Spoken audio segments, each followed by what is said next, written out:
Sutra teratai yang menakjubkan. Bab 6. Memberikan Peramalan. Shin Faxiang, Sutra Teratai episode 963. Tiada kesalahan dalam tahapan benih sebab, sehingga tiada kejahatan dalam tahapan buah akibat. Buddha datang dengan mengendarai dharma seperti ini dan menjelmakan diri sebagai respon terhadap dunia, menyesuaikan dengan kapasitas dari para makhluk dalam memberikan pengajaran tentang prinsip kebenaran. Lahan batin daripada para bodhisattva adalah datar. Mereka mempraktikkan kemurnian dan kebajikan secara nyata. Kembali pada tanah pusaka dari hakikat tata pada Tathagata. Buddha datang dengan mengendarai dharma seperti ini. Setiap Buddha adalah sama. Semua Buddha memiliki ajaran yang sama, adalah mengendarai dharma, kebenaran sejati, datang dan pergi ke dunia ini, merespon kebenaran sejati dan dharma. Datang ke dunia ini tujuannya adalah menjelmakan diri sebagai respon terhadap dunia. Menjelmakan diri sebagai respon yaitu dengan tubuh transformasi datang ke dunia ini, merespon benih sebab dan kondisi ini. Benih sebab dan kondisi telah matang di dunia dan menjelmakan diri sebagai respon terhadap dunia. Tujuannya adalah satu tujuan utama. Sudah sering kita bahas, satu tujuan utama adalah untuk membuka dan menunjukkan, membuat niat pikiran para makhluk ini, membuka dan mengubah niat pikiran yang penuh kegelapan, mendidik, membimbing, dan menyelamatkan mereka. Inilah membuka, agar kita memahami penderitaan, sebab penderitaan, lenyapnya penderitaan, dan jalan menuju lenyapnya penderitaan. Ini adalah membuka pintu batin kita untuk menunjukkan berbagai ajaran Dharma. Dharma duniawi tidak lepas dari pemahaman kita akan penderitaan. Benar-benar menderita. Hanya membahas kelahiran saja, bayi yang baru dilahirkan akan menangis. Ini adalah ketika kita dilahirkan. Seluruh tubuh adalah telanjang. Pada saat bersentuh dengan udara, akan mengakibatkan rasa sakit yang menusuk. Sehingga ke seluruh tulang dan sumsum kesakitan seperti ini. Penderitaan ini, orang yang melahirkan sakit, yang dilahirkan pun juga sakit. Inilah penderitaan. Bagaimana setelah tua? Setelah tua, wajahnya keriput, tulangnya keropos, tulangnya bergeser, ataupun juga dan lain-lain. Sangat sakit. Pada saat terakhir, di manakah tubuh ini berada? Dikremasi menjadi abu, tulang putih, abu dari tulang, dan lain-lain. Bila tidak, maka akan dimasukkan ke dalam peti mati. Dikirimkan ke tempat pemakaman, menggali sebuah lubang, memasukkannya ke dalam dan menguburnya. Dikubur dalam peti mati. Orang ini akan membengkak karena air, berulat karena dimakan ulat, membusuk, mengering, dan menjadi tumpukan tulang. Inilah yang dinamakan kehidupan manusia. Amat sangat tidak bersih. Tetapi kita tidak pernah memikirkannya. Yang ada hanyalah keserakahan yang disebabkan nafsu keinginan. Seperti ini terus berlanjut, menciptakan karma tiada henti, menciptakan kerisauan tiada henti. Para Buddha dan Bodhisattva telah memahami secara tuntas akan prinsip kebenaran ini. Maka mereka datang dengan mengendarai prinsip kebenaran ini. Buddha datang dengan mengendarai dharma seperti ini, dan menjelmakan diri sebagai respon terhadap dunia. Datang ke dunia ini demi tujuan ini, membuka dan menunjukkan, menyesuaikan dengan kapasitas dan jodoh masing-masing makhluk. Datang ke dunia ini untuk membuka dan menunjukkan. Para Buddha Bodhisattva datang ke dunia ini dengan tubuh jelmaan. Namun, selain menyesuaikan dengan akar dan kapasitas para makhluk, juga harus mengamati kesempatan untuk memberikan pengajaran, menunggu sampai jodoh dan kondisi matang, baru bisa memberi ajaran prinsip sejati. Inilah demi kita para makhluk. Sang Buddha datang ke dunia untuk membimbing para makhluk. Juga harus menunggu saat yang tepat dan sesuai kondisi, juga harus sesuai akar kapasitas para makhluk. Untuk memberi jalan benar-benar sulit. Maka disebut niat pikiran kita harus kita buka sendiri. Dan mendengarkan Buddha Dharma, kita harus segera membangkitkan tekad luhur dan ikrar agung. Baru bisa menapaki jalan bodhisattva. Jadi, lahan batin daripada para bodhisattva adalah datar. Mereka mempraktikkan kemurnian dan kebajikan secara nyata. Melihat Buddha memberi peramalan kepada muridnya, balasan karma langsung dan balasan karma lingkungan itu berdasarkan negerinya, semuanya adalah lahan yang datar. Sebenarnya, lahan yang datar adalah batin kita, batin bodhisattva. Kita sendiri terlebih dahulu harus meratakannya dan membukanya. Ini adalah menggambarkan lahan batin kita. Lahan batin daripada para bodhisattva adalah datar. Itu karena mereka mempraktikkan kemurnian dan kebajikan secara nyata. Batin kita harus terlebih dahulu disucikan, tidak dipengaruhi oleh keinginan, tidak dapat mengendalikan nafsu keinginan kita. Maka nafsu keinginan kita akan mulai menuntun kita untuk bertindak. Jika kita sendiri tidak dapat mengendalikan nafsu keinginan kita, maka akan memperbanyak kerisauan kita. Dan semua kerisauan dan kegelapan batin ini akan seperti puing-puing dan semak berduri. Berhubung kita telah membangkitkan tekad bodhisattva, maka kita harus mempraktikkan kemurnian dan kebajikan secara nyata. Maka pertama harus mensucikan lahan batin kita. Kita harus mempraktikkan dharma bajik dalam tindakan nyata. Jika batin kita tidak terlebih dahulu disucikan, walaupun kita melakukan kebajikan, tetap tidak dapat melenyapkan kerisauan dan kegelapan batin kita. Batin kita harus jernih dan murni dan mempraktikkan kebajikan, maka tidak akan menyebabkan sebab dan kondisi pendukung yang tidak murni. Jadi, lahan batin daripada para bodhisattva adalah datar. Mereka mempraktikkan kemurnian dan kebajikan secara nyata, untuk kembali pada tanah pusaka dari hakikat tata pada tathagata. Kata kembali ini ketika bersarana, kita senantiasa mengatakan bahwa kita harus kembali dari hitam menjadi putih, merubah dari pikiran orang awam menghadap ke arah bodhisattva. Oleh karena itu, akhir dari arah bodhisattva adalah sifat sejati tatata. Kembali kepada sifat sejati tatata kita. Sifat hakiki tatata itulah kebenaran sejati. Oleh karena itu dikatakan Buddha Dharma sebenarnya ada di dalam hati kita. Sebenarnya ada di dalam kehidupan kita sehari-hari. Ini adalah proses pelatihan diri. Di dalam prosesnya, di masa depan dapat mencapai kebudaan dan tathagata.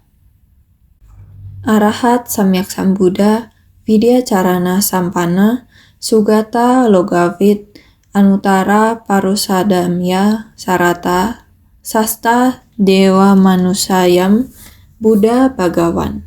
Sutra Teratai Bab 6, Bab Memberikan Peramalan. Dengan sendirinya sudah memiliki lengkap 10 kebajikan, itu yang menjadi 10 gelar. Itu adalah bagian naskah sutra sebelumnya. Bagian naskah sutra berikutnya demikian mengatakan. Datarannya datar, tanahnya terbuat dari kristal dan diperagung dengan pepohonan permata.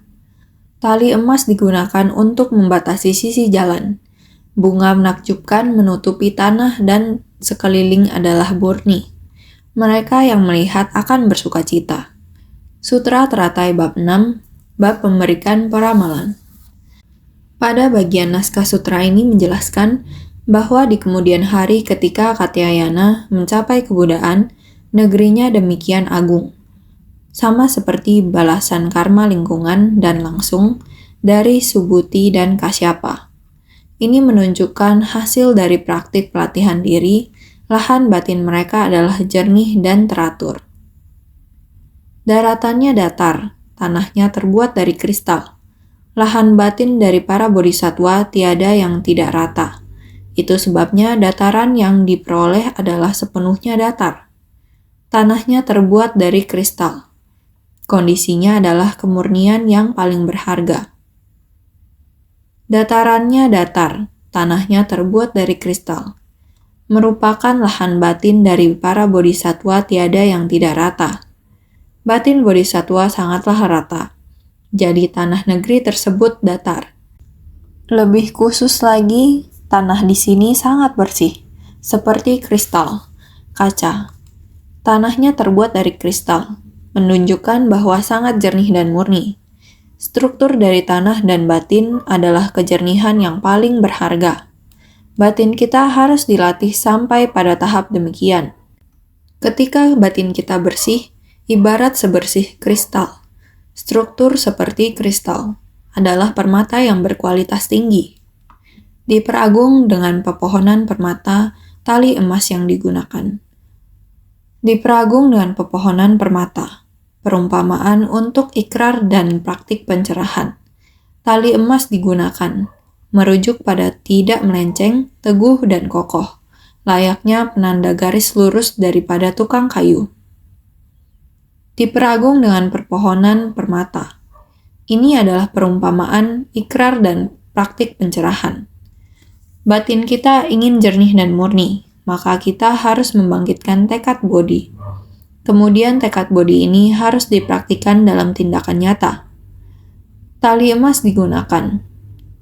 Ini menandakan tidak melenceng, teguh, dan kokoh, layaknya penanda garis lurus daripada tukang kayu. Artinya adalah bahwa pikiran kita tidak boleh memihak. Kita memahami kekosongan sebagai kekosongan sejati, keberadaan sebagai keberadaan menakjubkan. Ketika segala wujud dan rupa di dunia ini ditelaah dengan tuntas, segala apapun itu tidaklah ada. Inilah kekosongan. Namun di dalam kekosongan terdapat prinsip yang menakjubkan. Prinsip ini adalah keberadaan. Yang dinamakan keberadaan menakjubkan adalah bodhi, yakni jalan menuju pencerahan. Bodhi adalah pencerahan. Pencerahan dicapai melalui pelatihan yang berdasarkan dari ikrar kita. Kita harus membangkitkan ikrar, agar bisa melatih diri sesuai dengan ikrar, mempraktikannya dalam tindakan nyata. Jadi tali emas digunakan, itu maksudnya adalah kita tercerahkan. Ikrar kita sudah terbangkitkan. Praktik dalam tindakan nyata, kita tidak berat sebelah. Memahami prinsip kebenaran dan kekosongan. Menyadarkan kita bahwa kita harus menapaki jalan yang benar. Tekad kita harus teguh. Kita harus seperti emas. Tidak mudah dilukai orang. Keteguhan seperti inilah yang membangkitkan ikrar kita. Layaknya menanda garis lurus daripada tukang kayu. Sama seperti alat penanda garis lurus daripada tukang kayu, di mana benang bertinta direnggangkan dan diturunkan ke atas permukaan kayu. Seringkali analogi seperti ini. Seorang tukang kayu tidak bisa meninggalkan alat penanda garis lurus. Dia seperti gulungan tali, dan tali ini diwarnai dengan tinta. Ditarik, dikibas ke bawah seperti ini. Dan tali ini akan menjadi lurus. Bekas tintanya pun juga lurus. Dengan cara ini, bahan yang akan dipotong baru bisa lurus, sehingga dikatakan bahwa tidak melenceng, teguh, dan kokoh, layaknya penanda garis lurus daripada tukang kayu. Membatasi sisi jalan. Pada sisi jalan dibagi menjadi jalan mulia beruas 8. Membatasi sisi jalan. Pepohonan tumbuh dalam garis lurus, sehingga pada sisi jalan dibagi menjadi jalan mulia beruas 8, yakni jalan mulia beruas 8, dari tahapan makhluk awam sampai tahapan kebudaan melalui proses di jalan bodhisatwa. Ini membutuhkan jalan mulia beruas 8. Bunga menakjubkan menutupi tanah. Kebajikan memperagung tubuh dharma seperti bunga yang menutupi tanah. Bunga menakjubkan adalah keagungan. Permukaannya ditutupi bunga yang sangat indah. Bunga yang menakjubkan ini menggambarkan lahan batin kita, yang diperagung dengan sangat banyak kebajikan. Kita mempraktikkan ulas asih dan kebijaksanaan bersamaan. Di dunia ini, kebijaksanaan dan kebajikan, ulas asih dari kebajikan, memperagung esensi dari Dharma. 32 Citra Agung Buddha memiliki sifat luhur, muncul dari membangkitkan tekad, sehingga seperti Buddha yang menutupi tanah, sangat agung. Sekeliling adalah murni, seluruhnya menghapus segala kejahatan, seluruhnya menjalankan praktik murni, tiada satu tempat pun yang tidak dicakup. Makanya dikatakan sekeliling adalah murni. Arti dari sekeliling adalah segala kejahatan. Segala kejahatan di sekeliling sudah diputus. Semua orang di sekeliling melatih dharma bajik, sehingga yang jahat dan kotor, semua kerisauan sudah dikikis. Keagungan yang jernih dan murni semuanya muncul. Inilah keseluruhan menjalankan praktik murni. Lahan batin kita jernih dan murni. Yang kita jalankan semuanya adalah dharma bajik. Jadi seluruhnya menjalankan praktik murni. Tiada satu tempat pun yang tidak dicakup. Di semua tempat kita mempraktikkan kebajikan yang universal. Sehingga sekeliling adalah murni. Mereka yang melihat akan bersukacita. Ketika para makhluk melihatnya, semuanya akan sukacita. Mereka yang melihat akan bersukacita. Para makhluk yang melihat tiada satu pun yang tidak bersukacita. Pada tahapan benih sebab, Katyayana menyapu lantai dan memperoleh rupa yang tegak berwibawa.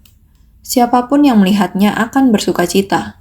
Itu sebabnya buah balasan karma lingkungan yang diperolehnya adalah agung dan murni. Siapapun yang melihatnya akan bersukacita.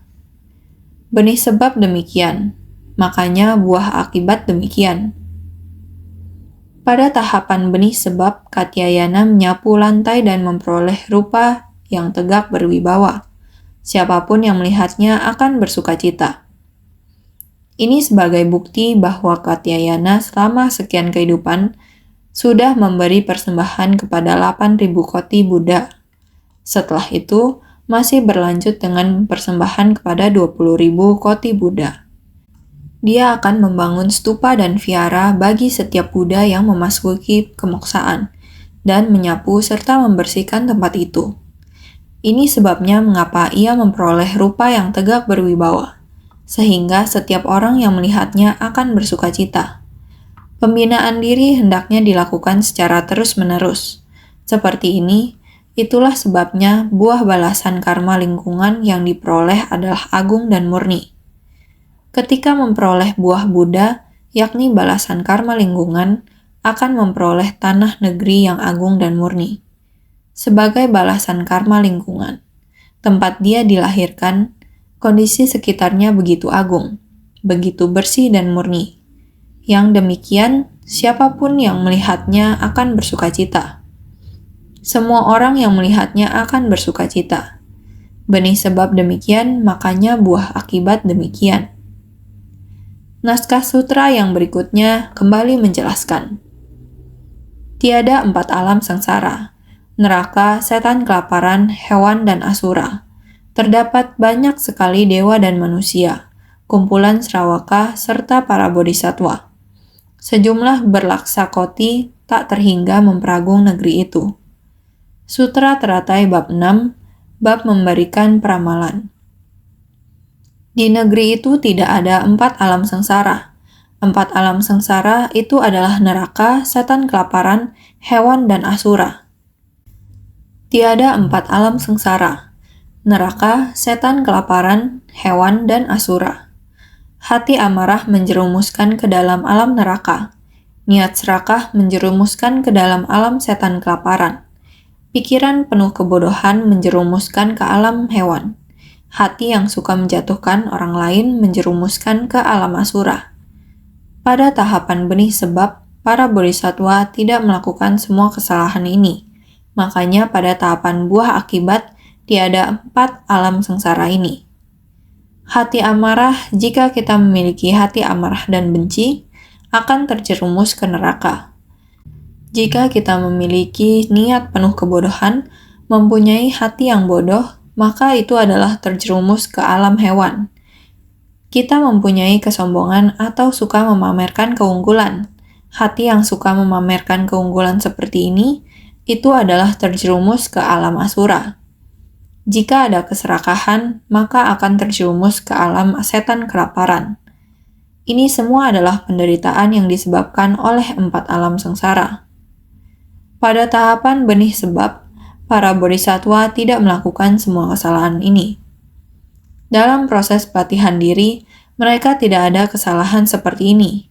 Tidak ada keserakahan, kebencian, kebodohan, kesombongan, dan keraguan. Tidak ada kejahatan-kejahatan ini. Jadi, pada tahapan benih sebabnya, sudah menghapus semua bibit dari kejahatan-kejahatan ini. Jadi, pada tahapan buah akibat, tiada 4 alam sengsara ini. Kelak negeri Katyayana ketika mencapai kebudaan, tidak ada 4 alam sengsara ini. Terdapat banyak sekali dewa dan manusia. Para dewa dan manusia semuanya adalah makhluk bajik. Terdapat banyak sekali dewa dan manusia. Dewa dan manusia, alam dewa dan alam manusia, tiada 4 alam samsara. Para dewa dan manusia semuanya adalah makhluk bajik. Semuanya adalah makhluk yang bajik. Kumpulan Sravaka serta para bodhisattva, di luar dewa dan manusia masih banyak Sravaka yang sangat menyukai Buddha Dharma. Orang yang suka mendengarkan Dharma, selain yang sudah membangkitkan tekad untuk melatih diri, juga banyak yang membangkitkan tekad luhur. Kumpulan dari para praktisi kendaraan besar dan kecil yang mendengarkan Dharma, yakni orang yang suka mendengarkan Dharma. Kumpulan Sravaka serta para bodhisattva. Kumpulan dari para praktisi kendaraan besar dan kecil yang mendengarkan Dharma, di sini meramalkan kalau para pengikutnya akan murni dan bajik. Pada tanah suci daripada para Buddha, tiada makhluk jahat. Di sini meramalkan kalau para pengikutnya akan murni dan bajik.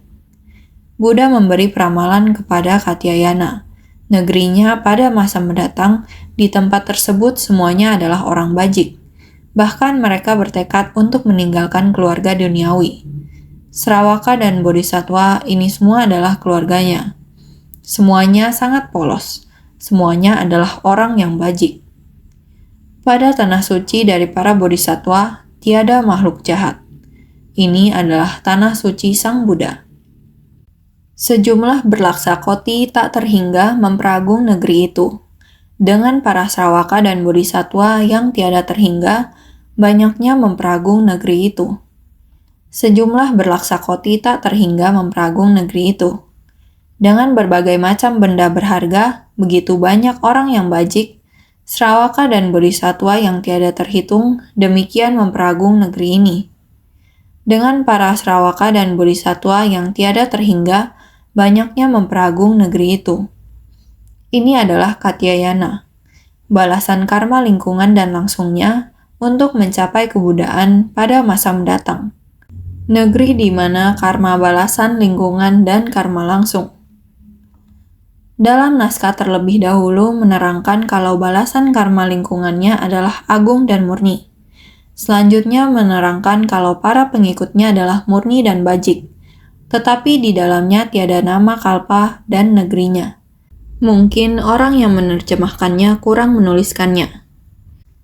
Dalam naskah terlebih dahulu menerangkan ini adalah negerinya yang agung dan murni. Selanjutnya menerangkan kalau para pengikutnya adalah murni dan bajik. Tetapi pada bagian ini peramalan dari Buddha tidak menyebutkan tentang nama kalpa dan nama negeri dari Katyayana di masa mendatang. Mungkin orang yang menerjemahkannya kurang menuliskannya, sehingga kehilangan sumber asalnya. Yang selanjutnya tentu berkurang pula. Sehingga kita sekarang harus baik-baik bersungguh hati. Mendengarkan Dharma jangan bocor. Sehingga sering dikatakan harus membina Dharma tanpa bocor.